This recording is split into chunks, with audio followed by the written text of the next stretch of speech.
विराट कोहली की महानता को अगर मापना है ना, तो पहले महानता के पैमानों को समझ जाओ। सबसे बड़ा एक पैमाना होता है कि कितना लंबा रहा करियर, क्योंकि उसमें फिटनेस भी आ जाती है, उसमें फॉर्म भी आ जाती है। और ये 18 साल लंबा अंतर्राष्ट्रीय करियर है and counting, he is not slowing down.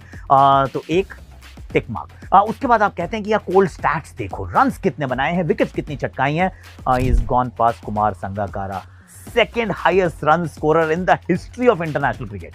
सिर्फ अब सचिन तेंदुलकर पाजी के पीछे हैं and he is been absolutely spectacular. उसके बाद आप कहते हैं कि अडेप्ट कितना करता है खिलाड़ी। यार तीनों फॉर्मेट खेला है, अलग अलग देशों में, अलग अलग कॉन्टिनेंट्स में जाके वहाँ रूल किया है, डोमिनेट किया है, डिक्टेट किया है, अक्रॉस फॉर्मेट्स किया है। और अभी भी अगर आप देखो तो he is adapting, right.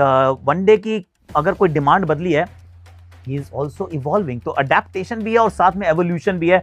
As a batter अगर स्वीप नहीं मारते तो स्वीप मारना शुरू किया, कूद के सामने छक्के मारता है, वो भी पेसर्स को। So that box is also ticked. उसके बाद आप कहते हैं यार इम्पैक्ट कैसा रहा, इम्पैक्ट मैचेस में कैसा रहा। अनगिनत मैचेस जिताए हैं सर। चेज मास्टर ऐसे नहीं कहते इनको, run machine, ton machine Kohli ऐसे नहीं कहते हैं इनको। क्लच मोमेंट्स इन्होंने विश्व स्तर पर, विश्व कप्स में बहुत सारे भारत को जिताए हैं, टेस्ट मैचेस जिताए हैं। He is been outstanding, he is also a leader. तो वो भी दो बॉक्सेस को आप टिक कर सकते हैं, क्योंकि उन्होंने सिखाया है सबको। And the last but not the least is actually, have you inspired a generation, have you brought about a change.